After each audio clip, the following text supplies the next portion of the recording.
আসসালামু আলাইকুম। চলে আসছি ফার্নিচার ওয়ার্ল্ডের পেজ থেকে একটা ভীষণ সুন্দর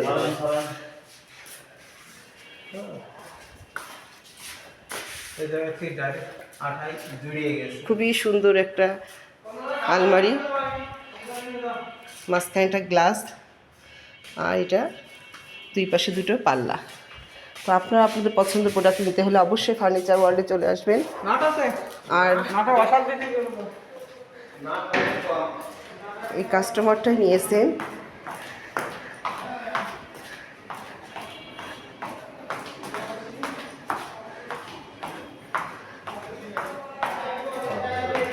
এই সোফাটা 221। তো আপনারা আপনাদের পছন্দের প্রোডাক্ট নিতে হলে অবশ্যই ফার্নিচার ওয়ার্ল্ডে চলে আসবেন। দেরি না করে আজই চলে আসুন। দেশে এবং দেশের বাইরে যেখানে আমাদের ভিডিও দেখেন, ইউটিউব চ্যানেল দেখেন, অবশ্যই সাবস্ক্রাইব করেন, ফলো দিয়েন।